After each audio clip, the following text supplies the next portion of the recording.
This conference will now be recorded.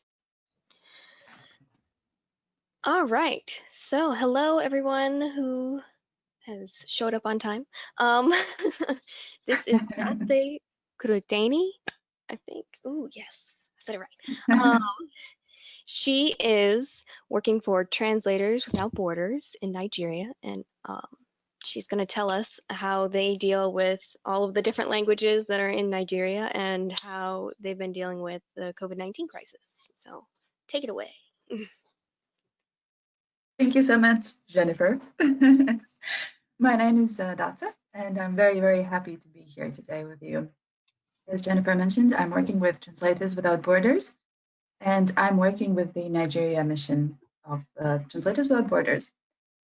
A bit about myself. My background is culture. I studied culture both for my bachelor's and master's, and I'm originally from Riga, Latvia. After I graduated from the university, I started working in a translation agency in Latvia, and I was a project manager. So we were dealing with different projects, technical projects, clinical trials, and other things. And it was a great learning experience. And I worked there for about 3 years. And after that, I joined the organization Translators Without Borders. That was 2017, and the time that I joined was also the beginning of the Rohingya crisis. And I joined as the Crisis Response Translation Project Manager, which is a long title. And I was working mainly with the Rohingya crisis. So a bit of background about that. It was the early days, and there were about 1 million people who had fled Myanmar and went to Bangladesh. And they were speaking Chittagonian, Rohingya, Burmese, and they didn't have the information that they needed. So we joined this response, and we started to support aid organizations with translating documents, various documents. And usually it was very fast turnaround times. Let's say in a couple of hours, we had to get something ready. So it was a quite crazy experience. Also a very good learning experience. Later on, I continued working with Rohingya crisis and also with the Nigeria response, and also sudden onset crises such as, for example, the cold wave in Washington State in 2019. Then we were supporting our partners in USA with translating information about heating inside the rooms and how it is dangerous to use the gas heating systems, let's say like just a gas stove or so on.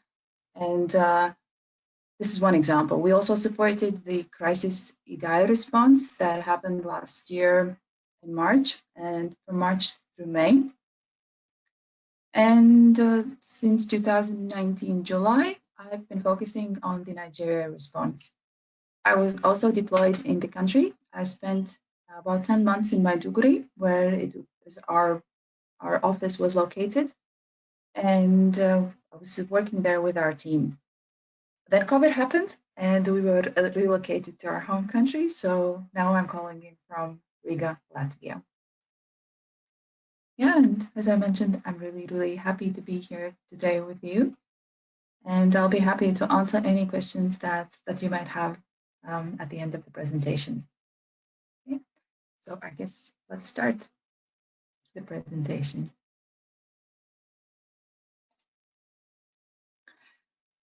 So here in this picture, you can see one of the camps that is in the Maiduguri area, and as it says, nearly 250 million people are in need of humanitarian assistance, and many, if not most of these people, sit behind an invisible wall, and they cannot access the information that is needed for them. And language barriers prevent people from getting vital information and also communicating their needs and ideas proactively.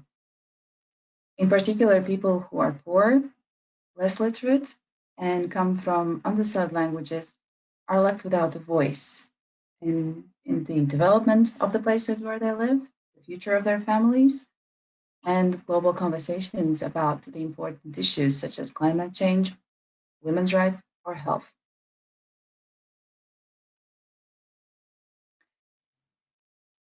Such simple phrases as, do you need a doctor? Boil water for safe drinking? Or what is your name? They can save lives in humanitarian emergencies.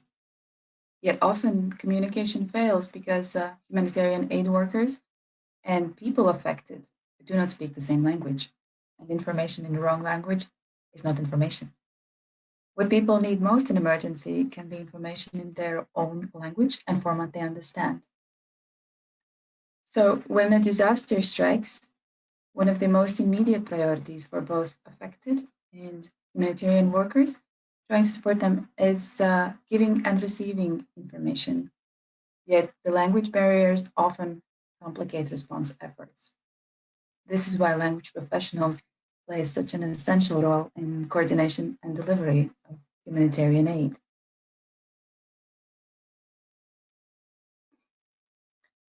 So here's a good example. Imagine that you're in an emergency situation and you need information. You speak language that only 15 million other people speak, or 44, or maybe 76 million. You may resort to machine translation. It's just a simple sentence, potentially life-saving though. In case you would like to do this experiment, what we did, we asked language professionals to translate a life-saving sentence from English to their language. We then used machine translation to translate it back into English. If you spoke any of these languages, this is the information you get in an emergency, or what English speakers would understand, for example, in a needs assessment. Also, this is the information that you would get in languages where machine translation is available. For example, Kanuri speakers, there are about 8 million, and it's one of the most widely spoken languages by the internally displaced people in Northeast Nigeria. They do not have machine translation available, and they would rely on Hausa. But as you can see, the Hausa version is far from perfect. So in cases, if there is enough data, still good enough is just good enough. In Chinese, for example, it's still not really clear what you're supposed to do. And for example, Arabic, no one speaks modern standard Arabic, so the likelihood of misunderstanding or being misunderstood is great. And here you see two other languages, Lithuanian and Greek. In total, it's only roughly 17 million people, yet the machine translation is excellent. The European Union invests in ensuring the machine translation is good. However, no one invests in the marginalized languages.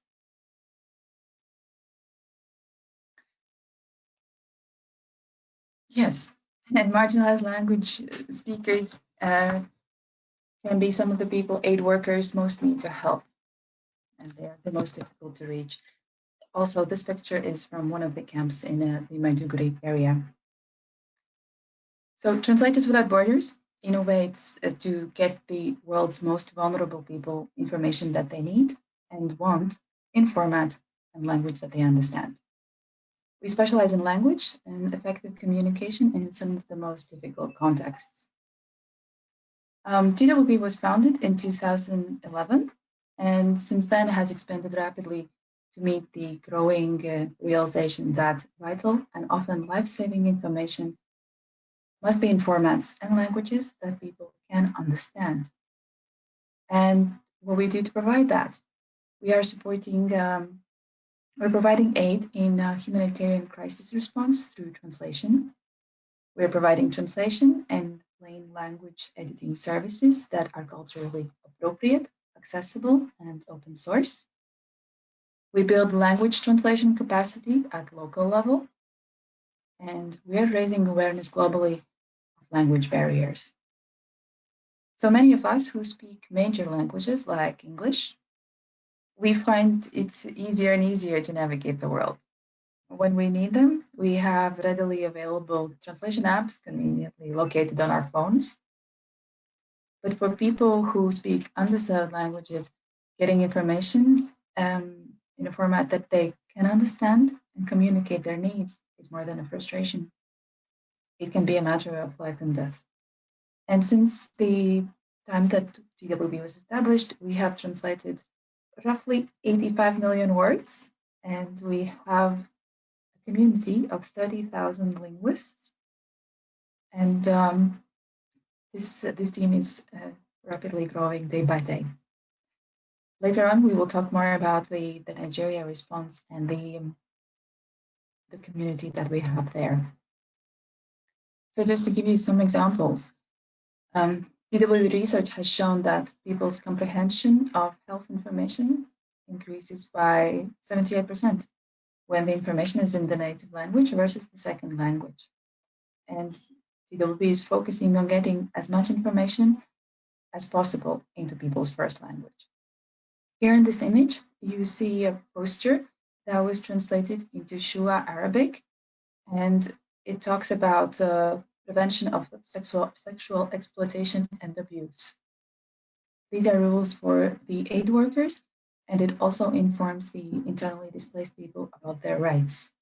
So we have translated these posters and these rules into 9 languages and 10 different formats, and these are placed in the camps so people would be informed about their rights.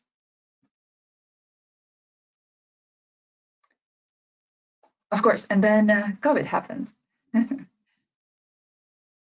COVID-19 has triggered a global response by governments, aid agencies, and health workers. The pandemic is fueled by what the World Health Organization is calling an infodemic. People aren't getting enough reliable, accurate, and timely information that they can understand and use to best protect themselves. Everyone needs a reliable COVID-19 information in the way that they can understand and use it. And responders need to be able to listen to people to understand their needs, no matter what language they speak. We are using our expertise in multilingual communication to address these urgent challenges through translations, glossary, language data mapping, and also chatbots.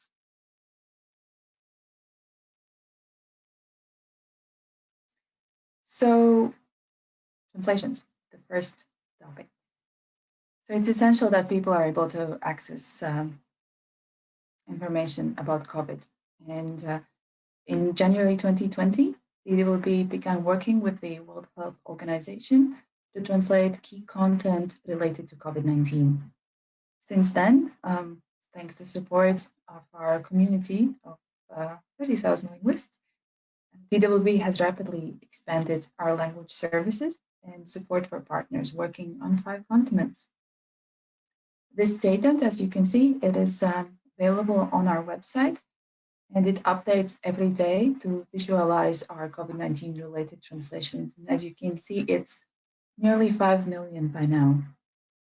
These documents that we are translating are specifically related to COVID-19 prevention, treatment, and care.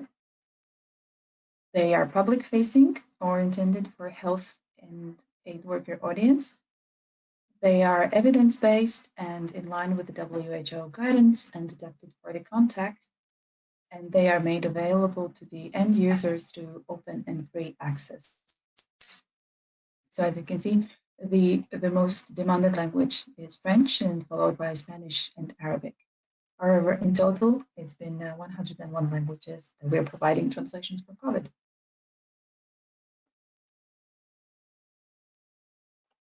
In order to support the response and also support translators who are working in the response, or anyone who is interested in the COVID-19 terminology, we are identifying key terminology that people use to talk about COVID-19, as well as commonly used technical terms to develop a multilingual, plain language glossary.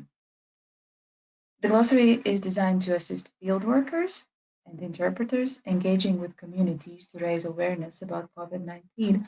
However, it can be useful for anyone who is working with translation or interpreting. This glossary aims to improve the communication between responders and affected communities by providing accurate translations of useful terminology that is related to the disease outbreak. This is a live project, so we keep adding new terms and new languages to make this glossary more widely relevant and friendly to the users.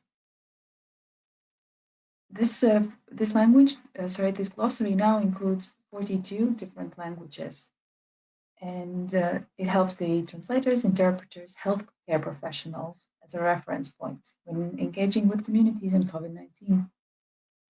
We believe that appropriate translation of terminology is extremely important for ensuring that the community understands the message accurately. The languages that are available here, mentioned it's 42, just to mention a couple, it's Arabic, Tigrinya, Spanish, Burababir, Malay, Mandara, and Zulu, and more are to come. In addition to terminology and translations, we are also working on language data and mapping. COVID-19 is still rapidly expanding in also linguistically diverse countries, and organizations supporting the response need to develop communication strategies that cater to the needs of marginalized language speakers in these locations. The data shown here can help organizations prioritize their use of limited resources and better prepare for multilingual communication. This map here shows how many languages people in each country speak and where cases are rising the fastest. These growing rates are a calculation of current cumulative cases relative to cases in the country 5 days ago. And the growth rate calculations do not include countries with under 100 cumulative cases. This data is consolidated by Johns Hopkins CSSE and updates every hour. Also, this is available on our website, and I can share the link after the presentation.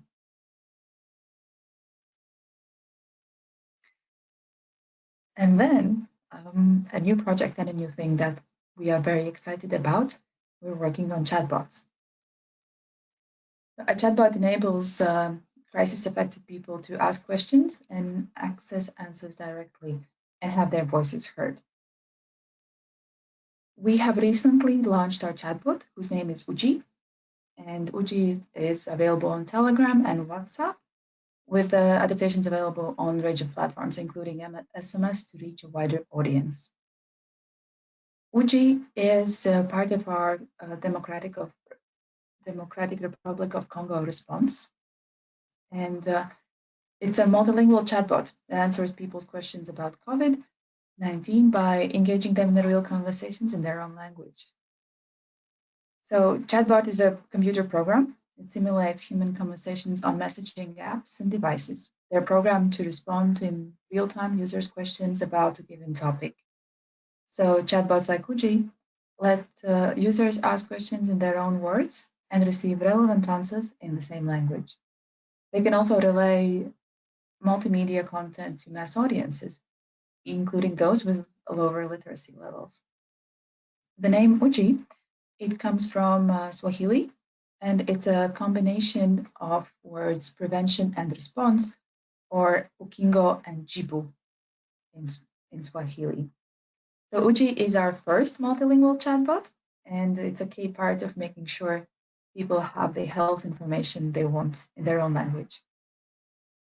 And the languages Uji speaks currently are French, Congolese Swahili, and Lingala, and more languages are to be added soon. Also, the next country that we're going to roll out the chatbot is Nigeria, and that leads me to the second part of my presentation about Nigeria. A bit of a context. So there has been a decade-long conflict in northeast Nigeria, and it has led to a massive humanitarian crisis. It's a very complex, multilinguistic, multi-layered crisis that has left about 1.6 million persons affected and over 2 million people displaced. In the Northeast Nigeria, humanitarian organizations are working to support over 2 million people in the communities that are hosting them. And again, language is a challenge. In this linguistically diverse part of the world, people forced from their homes don't always speak the same language as the people around them. International aid organizations may lack the skills to communicate with everyone in their own mother tongue. They may also lack information about the language and communication needs of affected people. Following an assessment that we did in 2017, July, TWB has deployed a crisis response team to support humanitarian organizations and other service providers to effectively communicate in a wider range of local languages. And here you can see two maps on the slide. The area that is shown is the northeast part of the country, and here you can see the languages that are spoken. While English is the official language, there are a lot of people who do not speak English. And the lingua franca in the region is Hausa. However, as you can see, only 31% of the households speak Hausa. So that leaves about 70% people who do not speak or understand this language.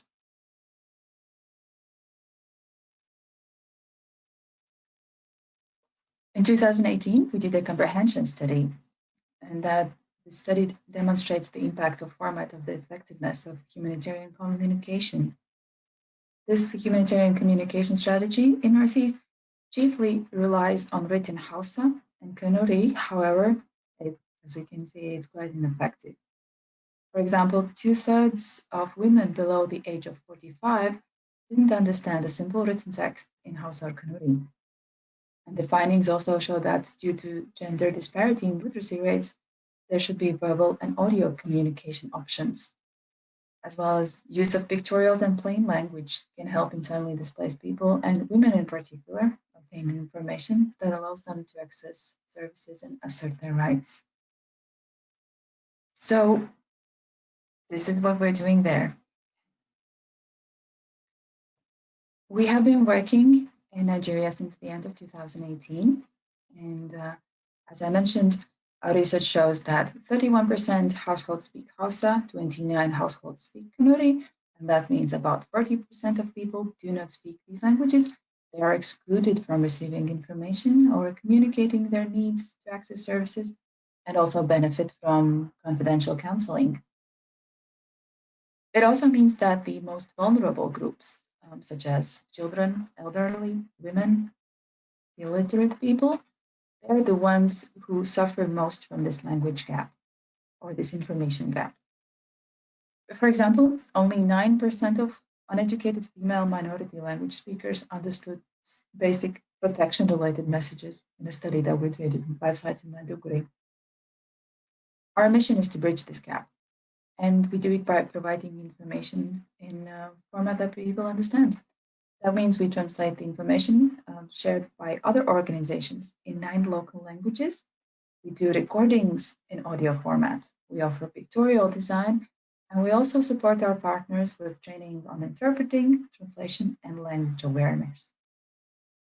These languages that are mentioned here are Hausa, Kanuri, Fulfulde, Shua Arabic, and for Shua Arabic, we are providing the information in 2 scripts. As Shua Arabic speakers use both Latin and Arabic, we do not want to exclude any part of the speakers. That's why we are providing information in both scripts. Other languages are Bura, Margi, Waha, Kibaku, and Mandara.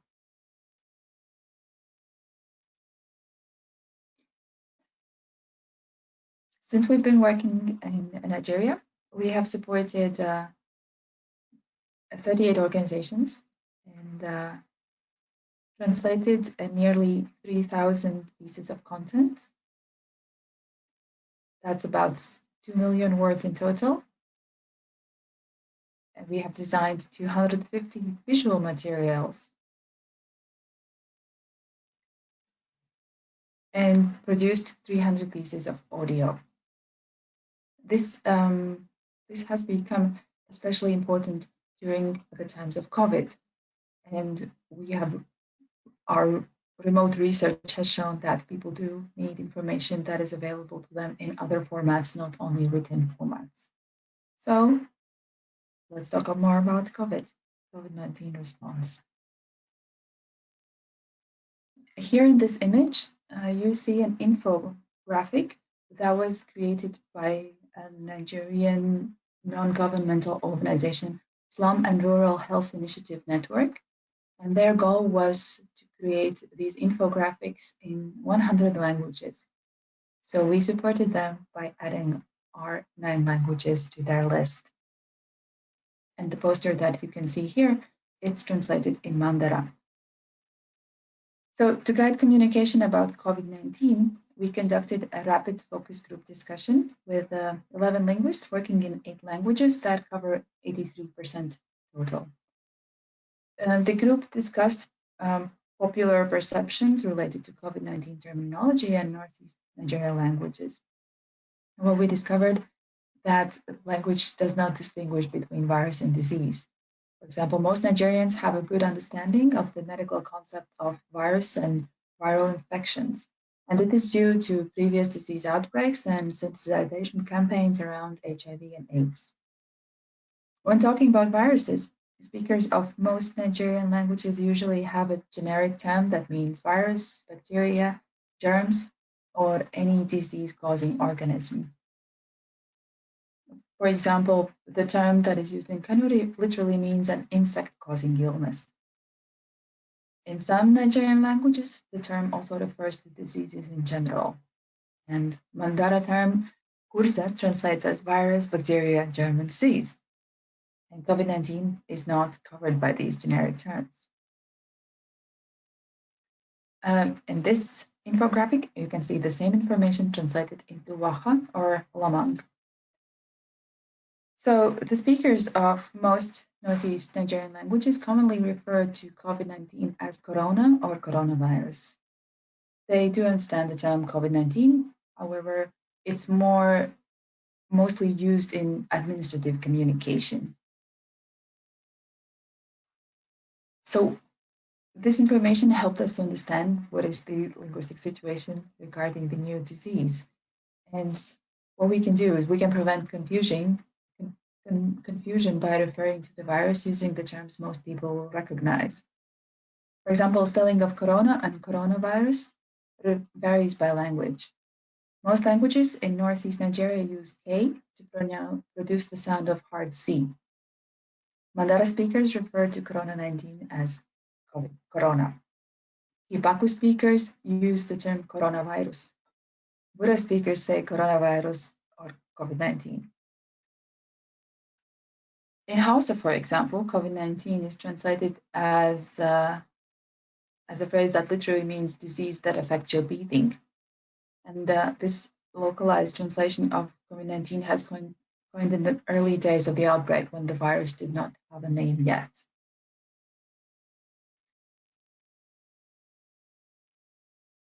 The symptoms of COVID-19 are generally understood, but there is a confusion about the differences between it and other respiratory diseases like flu or asthma, or how to distinguish between them.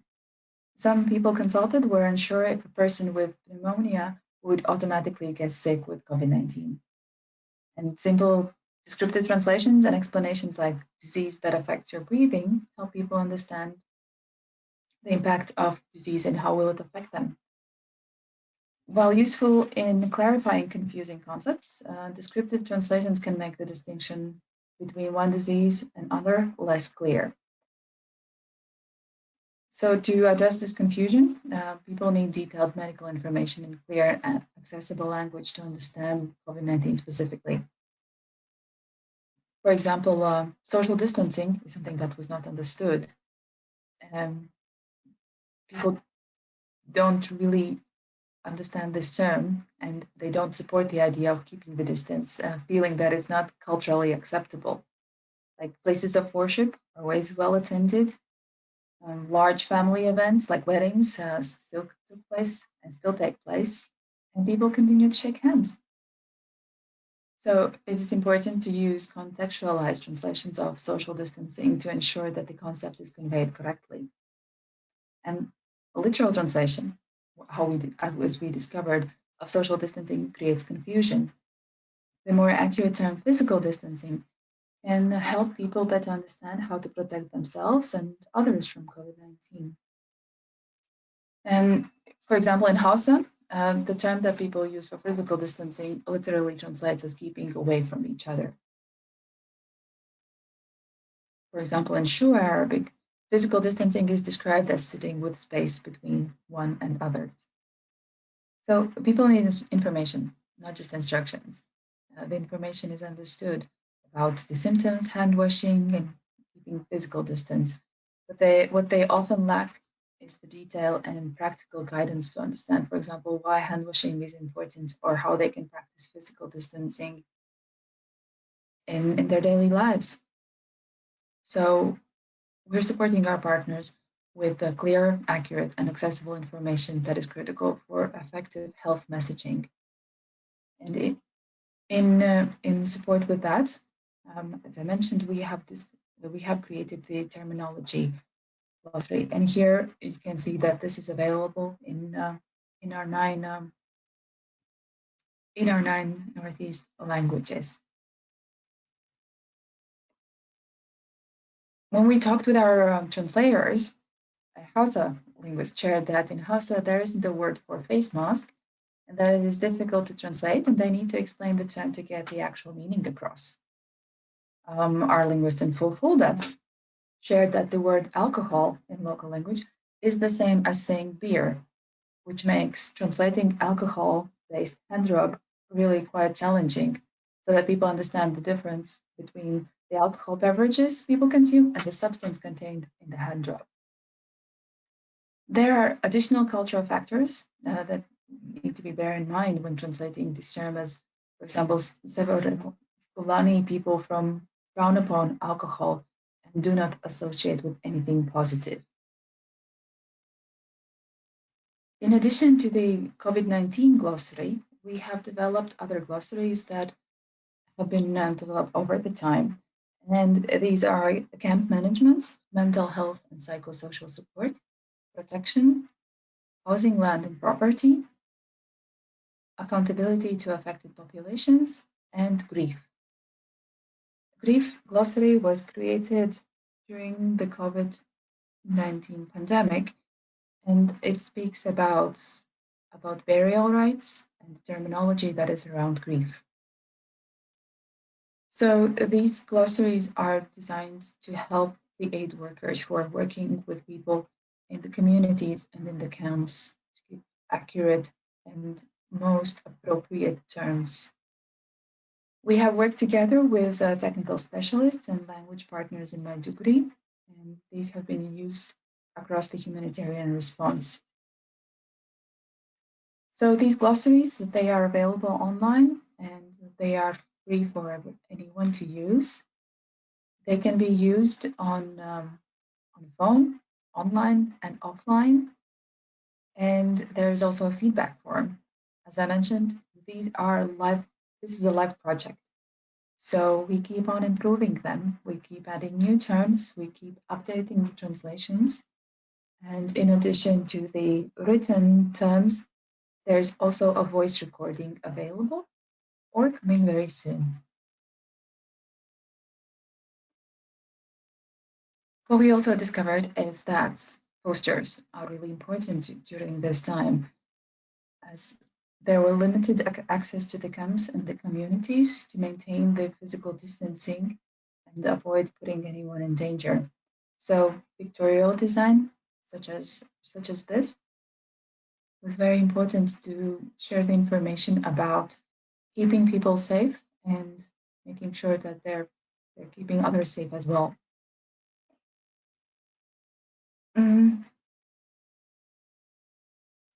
So one of the reasons behind focusing on pictorial design was another comprehension study, and it showed that, for example, pregnant and breastfeeding women, they prefer receiving information in visual, audio, or pictorial design.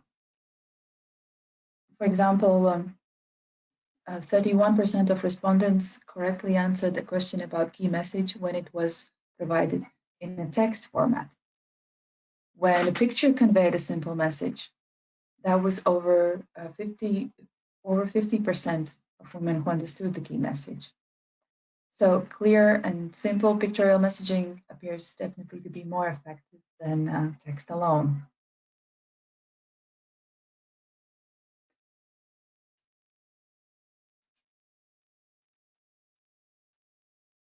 In addition to pictorial design, audio content as well.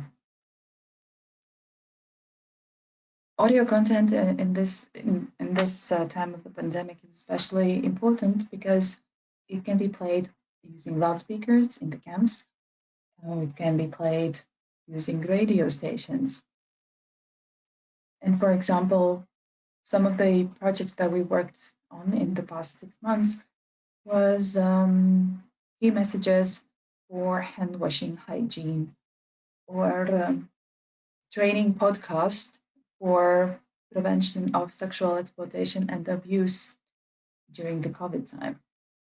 We created or we recorded 4 episodes that are targeting frontline responders. And instead of conducting training, as its in-person training options have been limited during COVID, instead of doing in-person training, these audio files are friendly to be shared through different mediums, such as WhatsApp, for example.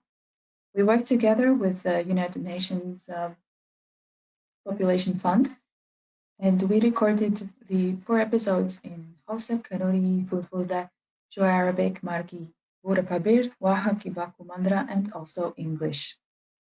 Among other projects that we worked on were radio jingles with the International Rescue Committee that were played in the radio just a couple of days ago, and cholera prevention key messages, as well as information about the COVID-19 virus and how to recognize the signs of symptoms and how to prevent spreading. In addition to this, another project that we are currently working on, we are translating a storybook for children, My Hero Is You. We have translated this storybook already, and the next step is we're going to record this in an audio format. And this storybook talks about a little girl who finds herself in the world of pandemic, and then it talks about children, how they can protect themselves and how they can protect their families.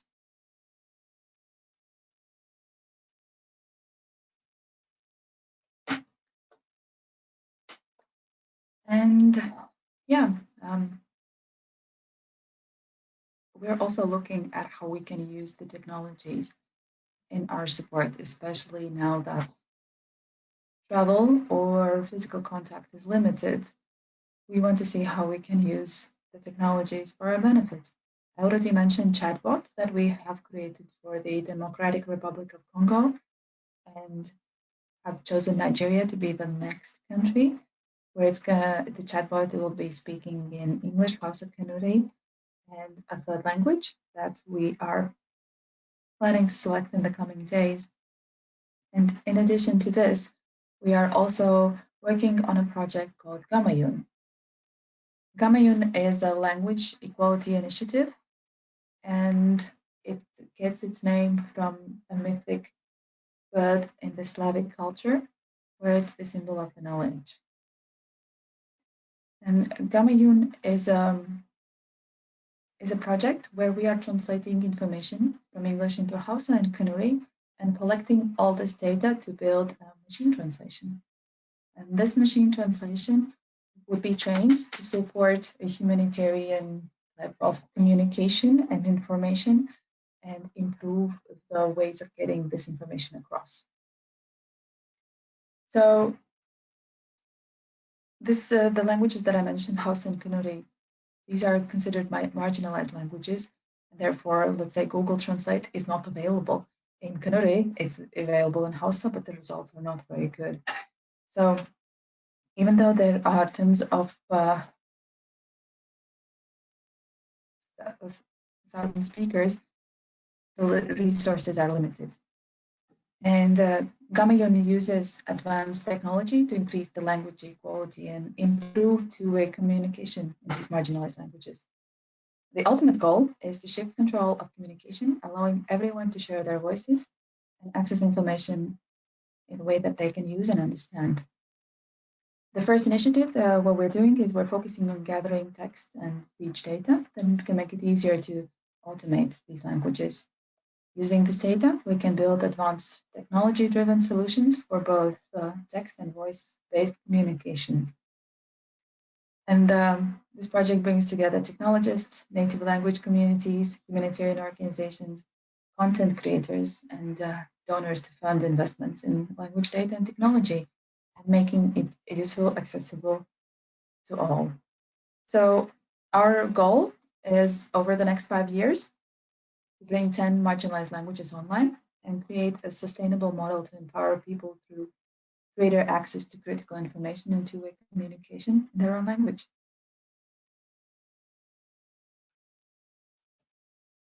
And then to sum up, we are working in towards a world where knowledge knows no language barriers. If we don't build the tools that reach speakers of marginalized languages, they will continue to be left behind. And so this is the time to act. And as you can see in this quotes, it's a person that we talked with in Maiduguri. As he says, 20 years since he read something in Kanuri, and it was like recover the portion of my brain today. It feels great to read something in my own language, and I'm sure we all feel and share the sentiment. So I would like to thank you, everyone, in 10 languages, which 9 of them are from Northeast Nigeria, and the last one is from my own country, Latvia. It was a pleasure to talk about our mission, and I'll be happy to answer any questions that you may have. Thank you very much. Thank you, Dace. If anyone has any questions, I think there's only about 12 of us, so I think you could ask, with your mic, and you don't have to write it, because I think that gives us a time delay when we wait to have you guys write in the chat and then I say it. But if you would prefer me to just say it for you, that's also okay. Does anyone have any questions for Dace or anything she said, or any resources? I put the glossary in the chat, but I wasn't sure what else you wanted to put in the chat. Was it the language map or? I would, I prepared some resources that I'd like to share. Let me just get the links. I think what I would be happy to share the website, and the language resources are available there. Then the glossaries. I mentioned that these are free and available to anyone. Yeah, I put the COVID-19 glossary. I didn't put any of the other ones in there. But if anyone is interested in the other glossaries, they're right next to the COVID. And I think this can be useful, for anyone who is working as a translator or interpreter or a cultural mediator. If you want to use these glossaries, they are there for easy use and access. And we will be happy. We're just happy to know that these are helpful. And I'm also sharing the website where you can see a lot of information about our response. And if you're interested to join and become a volunteer translator, there is also a link how it can be done. Yeah, I've done a few translations for Translators Without Borders, but I translate into English, so there's not much work going into English. It's mostly that I see going into Arabic instead. So just for anyone. Oh, hi, Donald. Sorry, I will be quiet. Hello. Yeah, I was curious to see how volunteer interpreters could collaborate with you folks, especially now with the COVID era, but ways in which, because I appreciated the differences about all the different terms. I do Spanish and Portuguese, but even within Spanish, between the Southern Cone, Central, northern part of South America, Central America, the Caribbean, it's always hilarious sometimes to look at how the same word is used so differently in different areas. And so I'm Absolutely. just curious as to how to the link to your website and how to collaborate beyond just financially, but how to give part of our time too. Thank you very much, Donald. It's absolutely true. And we are aware of the language variants and the differences. For example, if some organization reaches out to us and they ask for a translation in Spanish, then the first question is, which Spanish? Where's your target audience? Like, where are you going to use these translations? Is it going to be Latin America or someplace else? And this helps us to find the most appropriate linguists who could do the job. And your other question was about interpreting. Yes, we have worked with interpreters, but that was during the European refugee crisis when we were working in Greece. And then we had a team deployed and we were supporting BBC Action Media and Internews with interpreting services. However, since then, we're mostly sharing information between the interpreters or organizations that have interpreters with the organizations that are looking for interpreting services. In our in-country missions, which is Bangladesh, Nigeria, and Democratic Republic of Congo, we sometimes do provide interpreting services as we have the language specialists as in-house specialists on our teams. However, at the moment, we do not work as in this regard.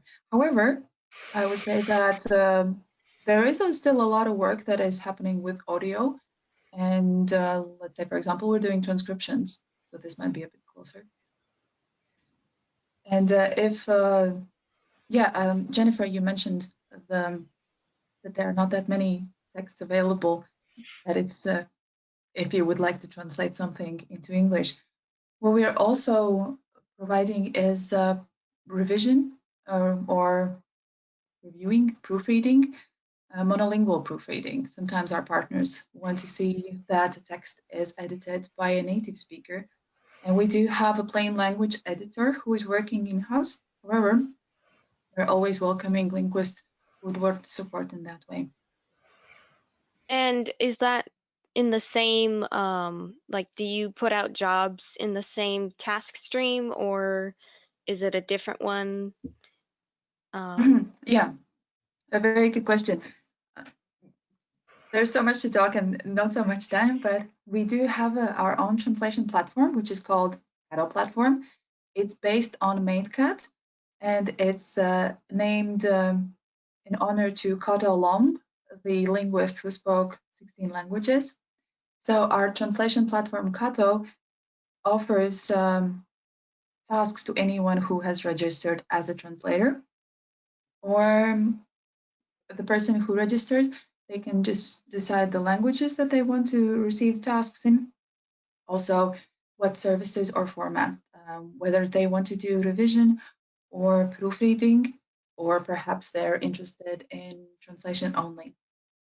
So when you create your profile and you have selected the things that you are interested to do or the services to provide, then you would get automatic notifications when the tasks that would suit your criteria would be available. And is that link already been shared or is that a different link? Yep, that's the one that says join our translators team. If you click on this link, you will see a form to fill out to register and become a translator. And then I would like to say that we are grateful for any amount of the work that people support us with. We do not expect that anyone who joins will be translating, 2,000 words a day. They'll be doing it by a daily basis. So we are happy for any kind of support that we receive. And I would also like to mention that all the words translated are counted automatically, and there's a badge on the translator's profile that shows how many words they've translated. And after reaching certain thresholds, the person can receive a certificate or a reference letter. We also provide different trainings that are available for free, and we have master classes and workshops. So what we try to do is we try to give back to the community by providing resources and options for capacity building. And yeah, if you register, then usually you would receive the response in about 24 hours. And after that, you can start translating. I would like to say that the platform is intuitive and easy to navigate. Let's say if you know how to work on MemSource or Studio or I don't know, yeah, these might be the most popular ones. If you know how to work on these platforms, it's very easy to use. And so besides, volunteering as a translator and an editor, are there any other ways that you can collaborate with Translators Without Borders?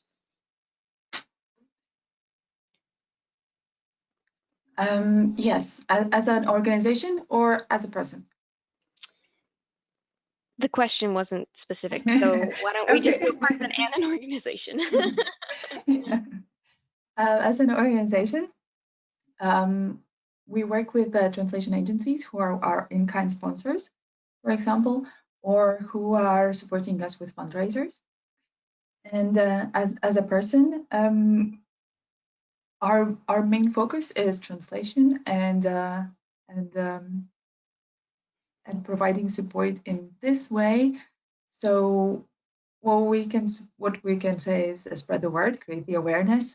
We do appreciate that people realize about the importance of language and communication barriers more often. So I would think that this is what I could suggest. We also do have colleagues who are supporting us on a voluntarily basis. Let's say we have on-demand project officers who are jumping on board in case there's a sudden crisis. Let's say when COVID just started, then we had several project officers who were available to help us during the most craziest first hours or first days. And we also have community outreach workers, and we have other colleagues who are supporting us on a voluntary basis. But yes, of course, the main goal would be translators. All right, thank you. And are there any more questions for Dace or any comments? Give you a minute for that. Yeah, I like volunteering, translating. I do it with a local organization too. It always makes you feel good inside, even though your wallet is like, why? That's true. That is very true. And we do have recognition programs for the crisis countries where we work in to support the translators who are using their data, which often is quite expensive. Let's say Nigeria or DRC, it takes a lot. So we try to give back by providing not only translation but a little bit of incentive for the data. But we do have a lot of professional translators who take pride in that is the fact that they're volunteering and that they're donating the times and diamond skills. And as you said, it gives a good feeling inside. So it also creates a sense of community. And we have an additional platform to our Kado platform. It's called Kado Community. And this is an online platform where the translators can talk with each other, can talk with the project managers, can share information. And this is a way how also people can network and perhaps find new projects to work on or find new potential colleagues or vendors, or they get in touch. So we also try to build the community by supporting our translators and everybody who's interested.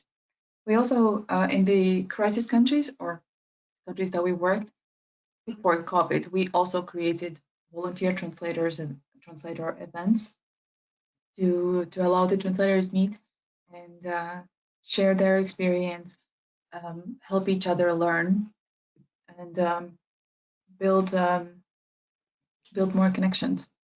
So we're trying to support the community in different ways. And now it's a bit more difficult since we're all working remotely and we cannot really have in-person events or training. We have switched to remote setting and webinars, and of course it cannot replace being together. But we can find a way, at least how we can adjust to the situation. And right now we are also looking at how our technologies can help. As I mentioned, Uji and the chatbot that we're building in Nigeria. While the difficult pandemic situation has made the life of the humanitarian organizations more difficult, in a sense, also this is a push how to develop the technologies that we have and use them to benefit people. So this is the very early stages of the chatbot, but we're planning to roll out in the next 6 months, and we're really excited about this. Yeah, that sounds super complex, but also, I mean, once you have the finished product, it's exciting. Exactly. Yeah. Yeah. I don't want to imagine the work going into Uchi.